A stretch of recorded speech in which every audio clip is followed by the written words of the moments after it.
What do you get when a tea lover and a coffee lover form a partnership?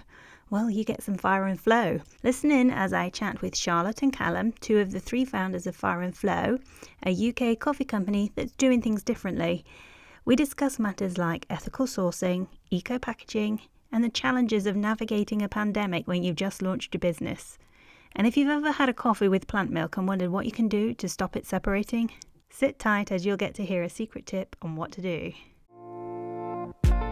What if the smallest decisions we make as business owners and consumers could have a lasting impact in the world? This is what we question here at the Business of Universal Kindness podcast. If you're curious about living more naturally by choosing products that are kind to humans, the planet, and the creatures that we share it with, then keep listening. And if you're operating a business that creates these types of products, then pull up a chair because we're about to find out what it takes to build a company that makes money and does some good in the world too. I'm your host, Sarah Henson, email strategist to mission-driven e-commerce companies. Join me on this journey as we explore what it means to take radical responsibility for our choices while also making an impact that can change the world.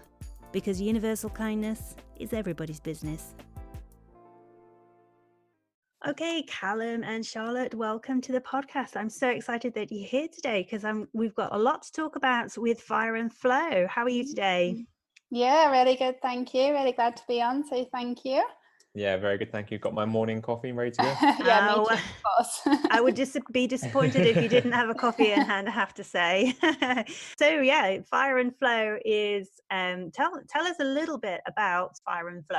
Yeah, so basically we're an artisan coffee roasters, basically based in the Cotswolds. We do have a bit of a backstory as how it came about, and Callum can tell you a bit more on the kind of coffee side of things. But we actually we launched last November, so obviously ideal time to launch a new business coming into this new year. So we've had our ups and downs, but really it's been so far so really good. So we're really pleased with the kind of growth we had, but then obviously just had a few bumps along the way so far. Yeah. You're thinking that 2020 was your year to kind of like, launch yourself and then all this happened. But we'll get into that in a second. But I'd love to ask you both, what did you want to be when you were a kid? So shall we start with Callum? What do I want to be? I want to be a marine biologist for a little bit. Oh, wow. Yeah. What's inspired that? I am definitely, my parents call me 110% Callum, so whenever I get obsessed with something, I don't stop. Wow. So I'm pretty sure I watched Finding Nemo, absolutely loved it, and then bought a marine fish tank, and then just obsessively read books and studied it, and then decided at the last minute, I was like, it's not really much money or much of a, career in marine biology. So I thought I'll go and do something else for a little bit, and then I think I worked in a hotel. And what about you, Charlotte? What did you want to be? Mine's a funny one. I actually, when I was a lot younger, I used to play football a lot. Wow. And I used to want to be a footballer, which is hilarious looking back now, because I definitely didn't have the determination to carry on through and become a professional sportswoman. But no, yes, I actually did always want to be a career in sports in general, until I got a bit older. And then, sometimes, it gets a bit tougher and more competitive, and then I kind of just got interested in different things. But it's a funny one looking back. After leaving that desire behind, what did you eventually go into then, Charlotte? So after that, I think I'd always wanted, I had worked for other people quite a bit, but then I always had a feeling that I did want to at some point do my own thing. After university, I went into technology actually, which is really random, but it was marketing roles. So I've always had an interest in marketing and design, so I kind of followed that path. Was in technology for a little while, and then I just always fancied doing my own thing. I quite like the flexibility of running your own calendar. So I've always just been trying to think of ideas, really, something that I could mix my passions with also running my own business, and that was when I ended up starting Born Wild Tea, which was before Fire and Flow came about. So tell us a little bit more about how the two of you met and how you got started with Fire and Flow. It is actually it's a funny and kind of complicated story, but so basically my partner Phil, so him and Callum are actually childhood friends, so they grew up together, which is really cute. And so Phil and I actually were the ones who started Born Wild Tea, so an artisan tea company, again based in the Cotswolds. We started that a few years ago after both kind of deciding that we didn't really love our jobs in technology and we weren't really passionate about it, and we wanted to do something that we really loved. We love the coffee shop industry, the cafe kind of lifestyle, and so we thought there was a really big gap in the market with the tea, because people were only just starting to understand the qualities of tea, and a lot of people were still drinking, you know, traditional kind of dusty tea bags and weren't really aware of the differences in loose leaf or high quality tea. So we blended our own tea blends, some really fun flavors, and then launched Born Wild Tea in the UK. I say in the UK because we basically, again, it's a bit of a complicated story. We actually lived in the States for a bit with the technology firm. So when we moved back to the UK, that's when we started Born Wild Tea. But we kept in touch with Callum basically the whole time. And obviously Callum had been working in coffee for quite a long time, and obviously kind of gained such good expertise. He often competed in coffee, and he can tell you more about that. But we were both, it was quite funny how we were in tea and he was in coffee, but we just kept in touch, and obviously we met each other all the time and just chatted about the industry. And it was Phil and Callum kind of just chatting about some ideas they had for the coffee shop industry in general, that, you know, we'd said, oh, we'd love to work together, you know, and open a roastery one day.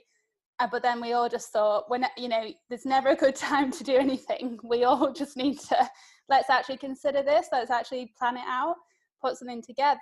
And we just got really excited about it. And that's kind of how we came up with Fire and Flow. We got saving and planning, and then launched that, like I said, last November. Wow, that's an interesting story of minds meeting to create something. So Callum, in terms of being 110% Callum, what's your obsession with coffee and how did that all start? So there's quite a famous coffee shop in Bath. It's owned by who's now, I'd say, is a good friend of mine, called Clone and Smalls. I'd probably equate him to being like a Michelin star coffee shop, where he had basically a very legendary TripAdvisor review, which he replied to someone who was basically speaking out of his business, and I saw how he loved his products so much and loved what he did in his reply as an owner, and I was like, I need to go and see what this is all about. So I'm pretty sure the next day I took the train to Bath, went in there, had a washed Kenyan coffee, like a flat white, and it was just like this blackcurrant cheesecake flavor, and I was just from that moment I was like, wow, I can't believe coffee can taste like this. And then I went to Australia, went to New Zealand, the classics, got more into the coffee scene, came back to the UK, and just was super determined to learn more about it and get a job in the industry. And that was probably 7 or 8 years ago now. And so you've taken your obsession to the max, really, because you have quite a few awards behind you. Tell me a bit more about that. So we have this really amazing competition in the UK called UK Barista Championships, which is run by our governing body, and basically it brings all the best baristas and all the people who want to innovate and bring coffee forward in the industry. And they come together and we do a competition based on selecting a coffees from somewhere around the world. We'll tell the judges all about the flavors, the combination with milk, and they make a non-alcoholic coffee cocktail, all within 15 minutes to 4 sets of judges and some technical judges who are watching you do it. And it sounds quite strange, but when you get to the world levels, it will change your life if you win it. Wow. And did you win? I'm a 2-time finalist and 3-time heat winner. And then I'm also on the Southwest Committee Guide for the indie coffee books. Wow. So it's true to say that you know a thing or two about coffee then? Yeah, I've been in really cool positions where I've supported hundreds of coffee shops opening. I've trained probably 1,000 baristas now. I started in the industry just at the start of the humongous growth rate. So before flat white was really a thing. Yeah, that's my coffee. That is a flat white. So when you put your heads together and thought, okay, let's bring something to life that we're obsessed with, how did you start the business? Because it's not just a case of, okay, so we've just got some coffee here and we're going to sell it. So how does someone take that passion and also you're very much into, sourcing your coffee from ethical sources, and you're very much into sustainability. So can you talk about a little bit how you launched that, but also brought in all of those values that you have and how you wanted to build that business? So, having that time in the industry has allowed me to build up a really good network of, close friends, which is obviously a very powerful thing to have. Coffee farmers, it's actually incredibly easy to talk to a coffee farmer through WhatsApp these days. I think people think there's a big link in speaking with farmers, but I would say that's definitely not true. Unless you're buying low grade coffee with no traceability, you should always be able to find the farmer's information and speak with them. Working with, businesses that, share the same ethos as you, the farmers that share the same ethos as you. It sounds hard when you don't know what you're doing. I don't think you could come into this industry without prior experience of knowing and understanding sourcing coffee. But from, doing it for many years and, dealing with loads of coffee farmers and loads of specialists who can bring coffee into the country, it's a really powerful tool to have.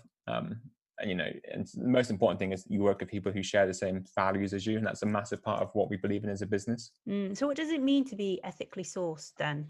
So obviously in coffee we have different grades. So we have what we call commercial or commodity, which is obviously the lower quality. You've got fair trade, which is a charity which coffee farmer gets 20 cents above the current commodity price, which is a guarantee of price, not quality. It's an interesting one in fair trading coffee. I'm not going to ever diss it because it does help farmers sometimes, but it's a guarantee of price, not quality. A lot of bad coffee goes into fair trade.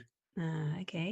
So we only buy specialty grade coffee, which makes up about the top 1 to 3% in the world, and we score coffee like you can score wine by points. The specialty is designed at 80 points and above. So basically what that means, but if you have 200 coffee beans and you had 3 that was defective, that would not be specialty grade coffee. Oh wow. So it's a labor of love for coffee farmers. They understand the value of what they've grown, and it's often hand picked, hand sorted, hand graded. It's it goes through tens and tens of hands before it gets to the barista at the end of the chain. It's a pretty amazing product. And for me, I always use the analogy where I speak to people and they talk about coffee and they say it's from Brazil, and I say that's brilliant. That's like me saying my food's from Europe, because all of mainland Europe will fit inside Brazil. For us, it's more about the traceability in the product. It's I want to know the farmer's name, the altitude it's grown at, the day it's picked, the day it's shipped across the world. And that's a massively important part of our coffee sourcing. It's full traceability basically, and that comes with a price. So it does actually sound there's a lot more to coffee than most people would think. It's very similar to wine, in fact, in terms of like the climate it's grown in and the ground. Do you find that the type of soil and that has an effect on the taste? So basically the wine growing regions are pretty much the polar opposite. Wine grows on the opposite sides of the tropics of Cancer and Capricorn, and basically coffee grows in the equator in between. Oh, okay. In terms of the analogy for coffee and wine is absolutely perfect. I use it all the time. I'm a massive wine lover. People will detest to that. But yeah, I use that analogy all the time because people tend to understand wine. And when you say it's a plant, it produces a fruit, and you process it. It's got different flavors from different parts of the world, different altitudes. I said different terroir. All those things are impacted in the coffee's flavor. It's like the same as wine.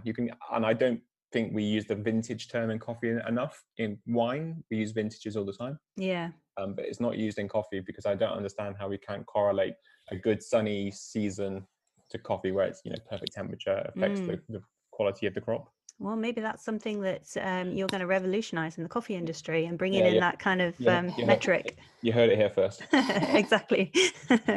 So just going back to the ethically sourced part of it, your farmers, do you check on like how they're treating their workers and things like that? Or is that something that they have to check boxes? I mean, there's no box ticking in specialty coffee for, the farmer has to have a hospital, has to have healthcare, they have to send their kids to school. It kind of just comes with the price that you pay. You're never going to really find specialty coffee where the farmer doesn't look after their staff, because the staff are so vital for the coffee's value at the end, because if they grade it badly, then the farmer's not going to get the specialty price. It's just going to go into commercial coffee prices, and he's going to literally lose 100% of that coffee's value.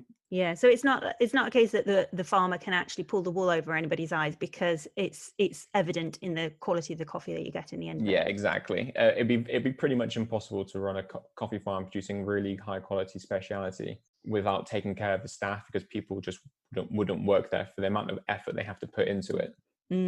So like the farms that we work with, they'll have their staff have access to healthcare. There'll be schools to send their kids to. They're a massive community, and and the people who work on the farm, like the sorters and graders, are often very highly skilled. They can be sent around different parts of the country to go and do what they do. So in terms of then you're sourcing this coffee and you're bringing it to the UK, or what point does your expertise come into play? Like, because you're obviously roasting it yourself, so are you creating different blends yourself, and is that where your magic comes into it? Yeah, so first of all, it starts with you get green coffee samples from the farmers and the importers. They'll give you samples first of all to make sure that you're buying something that you're happy with, because you'll have to get these green samples. You can either you'll roast it and you'll analyze it for does this fit my business, does this fit the profile that I want, and then if you like it, then you'll obviously order. Some people will order shipping containers full of coffee, but you would never do that without obviously pre-tasting it to make sure you're happy with it. A lot of skill comes in blending. Obviously roasting, you can under roast coffee, you can over roast coffee. The ideal is you want to roast it to its sweet spot and maximize all its the coffee's flavor, which is easier said than done. It's very precise. There's lots of seconds involved in doing a good job and doing a great job. But blending is a really particular skill. And I'm a coffee purist at heart, and I love my washed Ethiopians and my Panama geishas, but you got to think about the 95% of coffee drinkers out in the world who just really love chocolate, caramel, and nutty flavors. And that's a real skill. And you have to. It sounds easy as it is, but you also have to develop a coffee that's user friendly for baristas. It has to be tolerant, because you have to have the right extraction window to make sure it's tasting its best. And it's a lot of time and effort goes into really good blending. Wow, things like extraction window sound fascinating. Tell me a bit about that. It's just basically when you have coffee is obviously water soluble, and you want to maximize all the sugars and all the acids and all the good flavors without pulling out any of the bitter compounds, which tend to be like cellulose fibers, which is basically like tannin in wine. It's not as complicated as it sounds when you talk about coffee, but it's something that's often overmissed without good training. So we're really massive on training our customers. We offer it all for free because we want them to do a good job, and we want them to do justice to everyone in the chain. Some people who've grown the coffee, picked it, sourced it, graded. If it feels like it's kind of a shame not to train someone to do a good job of it after all that effort's been put into it.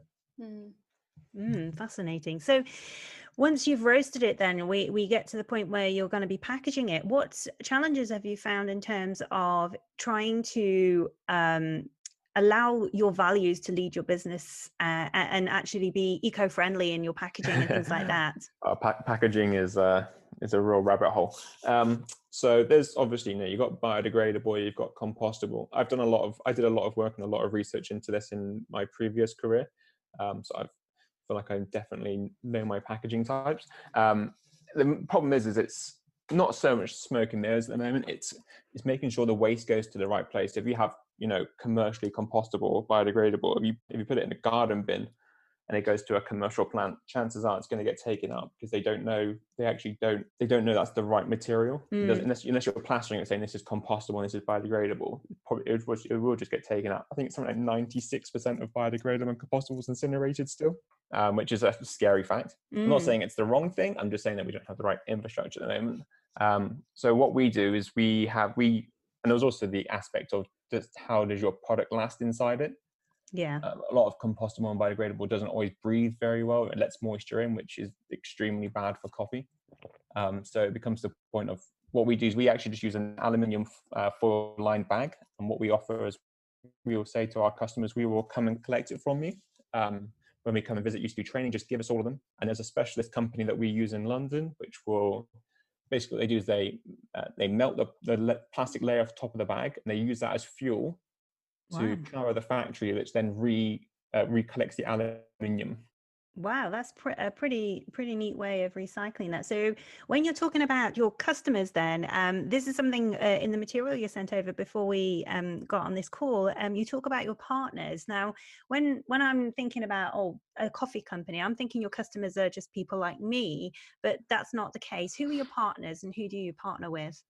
Yeah, so we are a wholesaler. So we specialize in supplying coffee shops, coffee shops, restaurants, hotels, fine dining. We do retail for home as well. Most people on the high street, but we're obviously, we want to work with people who share the same ethos as we do. So, I mean, obviously, you said that you're quite well networked in the industry, but just going back to prior to November last year, before you launched, you've sourced your coffee, you've got your branding sorted, and how do you get your name known and get people to stop you? You have an amazing marketing director called Charlotte. Do not set me up like that. Yeah, Charlotte, tell us all about this. How is that? Basically, I think for us, I do believe that when you kind of establish a good brand with really good values, and then when you start to go out there, you do get a lot of natural and organic growth, as long as you kind of know who you are, where you're positioned, and the kind of customers that you would love to come on board with you in terms of our partners. So for us, we actually had a lot of experience with obviously running Born Wild Tea, which really helped. So we took Born Wild Tea in a few years. We went from originally starting retail to then moving into wholesale and growing to over 100, probably over 150 kind of clients or stores that we have right now. So with that kind of learning, we really were able to set up Fire and Flow a lot quicker than we would have originally done. So for us, we were really lucky that we'd had that experience. Really, it kind of lined us up perfectly, ready to get Fire and Flow running quite quickly. And really, with Born Wild Tea, I ended up having to Google everything. I literally Googled how to start a business, what you actually have to do. I had no idea. And so really, it's just learning as you go. And it still is, obviously, always learning as you go.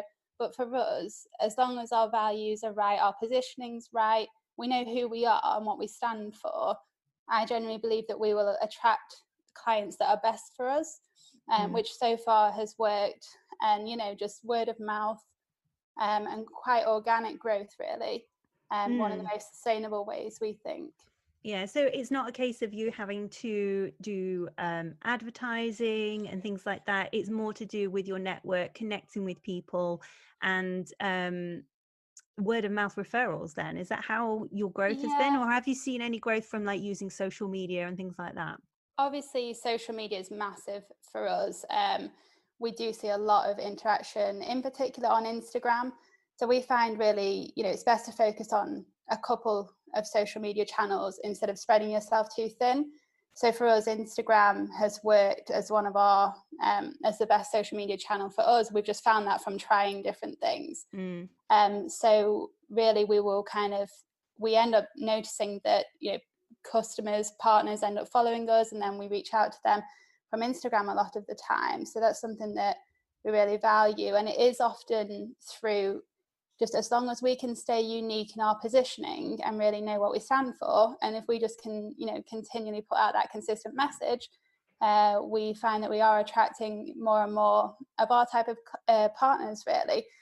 But along with that, we have a really high level of customer service. So that's how we really feel that our message will be portrayed, in terms of our really high quality and high levels of service.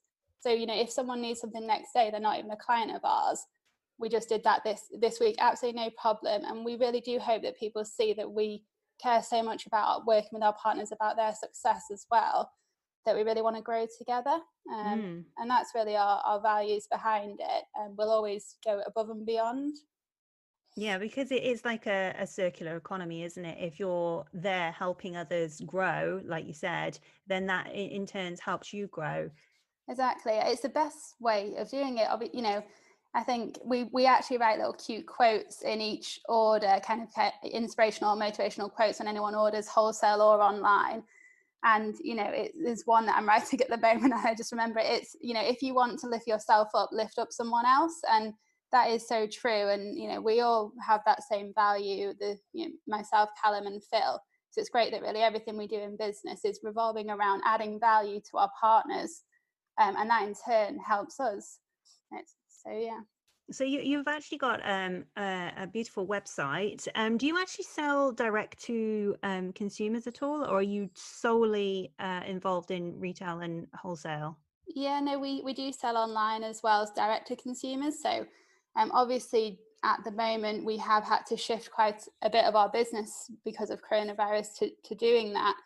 But we were already set up with our kind of websites for both the tea and the coffee business. And we do find that we're getting a lot more traction on them, a lot more kind of loyal end users as well. But obviously the more kind of partners we have in wholesale, the more end users end up, coming across our website and ordering online as well, which is lovely. And in terms of how you manage your website, do you use a Shopify site? Yes, we do. I do find it's the best that I've ever looked at, really, in terms of an e-commerce transactional website. I think it's perfect for us, really. Oh, right. Okay. And as you probably know, I'm well into my email marketing and everything. So how have you harnessed email marketing from the consumer side, not necessarily the wholesale stuff, but have you found that has helped you at all, or is that something you're yet to kind of dive into? No, definitely. It really does definitely help us. We use MailChimp at the moment, really easy to use, and we've used it for some time with tea, and now we're starting to with coffee. And it just helps customers to be more aware of, reordering and when they might need some more coffee and tea. But we're starting to really find we need to also be above and beyond, traditional kind of just sending out emails.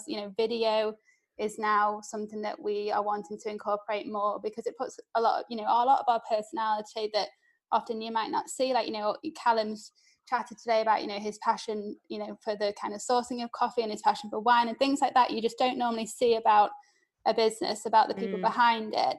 So for us, video is becoming obviously a more engaging platform. We want to start to incorporate that into more of our, email marketing and more of our messaging. So I think we need to find ways to go a bit above and beyond just to stand out.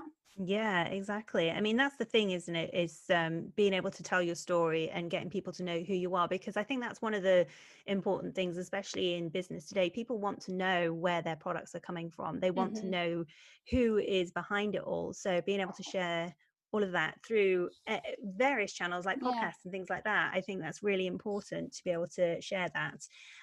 One of the other things that you said in the material that you sent over was that you're all vegan, which makes me jump for joy. Tell me a little bit more about that and how you decided to go down that route. Yeah, so I think Phil and I, maybe quite a while ago, we went vegetarian, maybe over 10 years ago now, just learning a bit more about factory farming. We went vegetarian, and then we just really have slowly transitioned really into vegan as best we could. We'd always know that we'd love to have been vegan, and we've always kind of been against really the exploitation of animals in any way that harms them. So for us, it was something that we wanted to do over time, and it did take a long time. And obviously there are other benefits, obviously the health side and the environmental side as well, that Phil was also really into.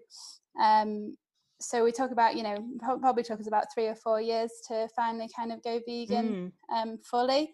And then I think we were chatting, we met up with Callum a lot. I don't know Callum's exact story about, how he finally transitioned over, but, we chatted to Callum a lot about it. And I think we all started kind of watching all the documentaries and just doing your own research into it. I think you start to just understand a bit more, I guess, and might change your ideas. I'm an animal lover. My wife's a vegan, and just kind of transitioned across with it. My wife did it overnight, which was apparently extremely rare. That is. She did it in November, so November the 1st, she basically flipped to going to being a vegan. And I have followed. I try our coffee in milk just to make sure it's tasting as I want it to. It's hard because obviously, we do need to check our coffee. There is people who do drink milk. Obviously, we need to check our coffee does work really well with, dairy, but at the same time, for us, obviously being vegan, it's really important that our coffee works really well with alternative and plant-based milks. That's interesting. Yeah, Um, because that's one of the things that I found, because I don't like to say I'm vegan because that encompasses so much. yeah. But I have a plant-based diet, and I find that I do like a coffee, but I do find a lot of the milks do separate in my coffee. Not that it bothers me in terms of the taste or anything, but it's just one of those little things that I think is a bit odd. I've done a lot of work with alternative milk companies. We've done work with Oatly, gotten really well of those guys. Use that product for absolutely years. We always, when we designed our Aurora espresso, which is like I use the term house style coffee, we made sure that it does work really well with plant-based milks, because as you said, they do separate and there is issues with them. And that's down to mostly because it's the acids in coffee reacting with the plant acids in milk. Soya is obviously a great example. But it's always making sure, we work with our wholesale customers and cafes. It's worth investing in the professional ranges because it does make a difference. There's acidity regulators in them.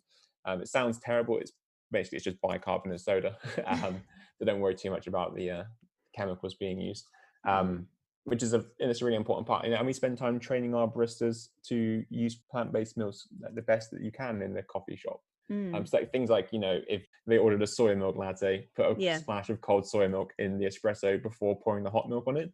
That often helps balance it out and stops the separating. So we give little tips and tricks to our. That's a nice little tip, that is. Yeah, but people don't know it. Unless you're working with someone who's got the knowledge to share with you, you'll always be wondering what if, and how can I make this better? Yeah, exactly.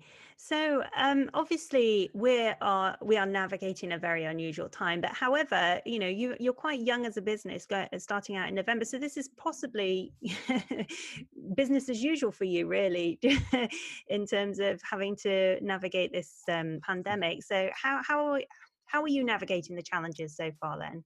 Yeah, well, so originally when it kind of all happened back in kind of March, we got together, and we were, obviously, you have the initial kind of week of being, we were really worried, we were really kind of stressed, we were putting our heads together trying to think, how are we going to get through this if it lasts, at that time we thought any longer than a month, so we've had to kind of adapt as we've gone on and as we've heard more, and now as we're trying to see the next few months to the end of the year might look like. So we kind of put our heads together. We know that we wanted to work really hard during it to come out stronger than we were before, really. So what we've focused on doing is supporting our partners as best we can now, because everyone's really struggling in the hospitality sector. If there's any way, shape or form we can support our partners now through this, whilst also gearing ourselves up to better support in the future, when we start to see a bit more of the new normal. That's what we wanted to focus on. So we adapted a lot of our kind of sales process. So we kind of brought out, give a gift schemes on our website, a bit more gifts where people could obviously send little coffee and brownie treats to people. So we've done things like that. And things like work perks, a lot of people are working from home, where quite basically we were approached by someone who wanted to send kind of a work perk to all of their employees while they were working at home, just to say, we really appreciate what you're doing. And we thought that's a lovely idea. So we kind of developed that, and we've got quite a few of those going on at the moment, which is really nice, being able to kind of send tea or coffee directly to somebody's home for them to enjoy instead of being at the office. So we just come up with any different ideas we can come up with during the time, really, to help us get through as a business, but also whilst working on things behind the scenes, really, to make sure we're really geared up for the future as well. So I'm curious, you launched in November, but I'm sure there must have been quite a bit of time before then, as you were preparing and getting your business up and running. So what did that look like for however long it was? How long did it take you to actually go from that moment when you got together and said, hey, let's do this, to actually saying we're open for business? What was that process like? I think I can't remember. I think we decided like June, July-ish that we were going to do this. To be honest, we did do it quite quickly. Yeah, that was going to say that sounds remarkably quick. I think realistically, the hardest thing for us was thinking of a really, really good name. Yeah, actually, that did take a very long time. Yeah, because we're a big believers in divide and conquer. In a business, we know what we're good at, and we know our strengths and weaknesses, and by us, three of us together, we found it pretty fluid to design a business and know what we were going to do from day one. We did have to give myself, did have to take all the work off myself for about 3 weeks while I tried to do the website, because I was very behind with it. It was a lot harder than I thought to do a whole website. I kind of forgot that from Bournemouth Tea, but it was kind of fun for me to do. But really, that was kind of one of the last things we did, and we kind of rushed that through.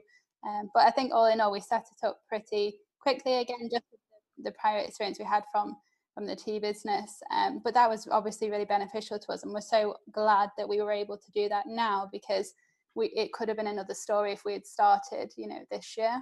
Yeah, exactly. So I'm really curious about the name then. Is there, I mean, you say you took a while to figure out the name. Is there some story behind Fire and Flow? Yeah, I think me and Callum may have the two different stories behind it. So the one that I like, which is my story behind it, is so basically that we all, by doing Fire and Flow, really followed our passion. Obviously starting the business together, and we always want to do that in everything we do. So we were all thinking around ways of passion and the fire and things like that. But I thought of kind of, when we were talking about fire and then flow, when you're actually in flow, it's a wellness and well-being word, a lot used in the psychology of happiness, which is basically you're kind of so into something that you enjoy so much that time just seems to fly. So I felt that was really apt for what we were doing, and obviously the other kind of meaning for it, other than being the fire in your belly, the passion for something, and the flow, when you're in flow you really love what you're doing, and time flies. Also obviously the roasting of the coffee, and the flowing into the cup. So that's a nice melding. Yeah. I think they're both great. Great analogies. Yeah. So mine's a bit of a deeper one, which only I usually say to people. But I think Callum and Phil usually go out with, oh yeah, it's the roasting of the coffee and the flowing into the cup. Yeah, no, I think that's great, because it's got like a double meaning that goes a bit deeper. It's fantastic.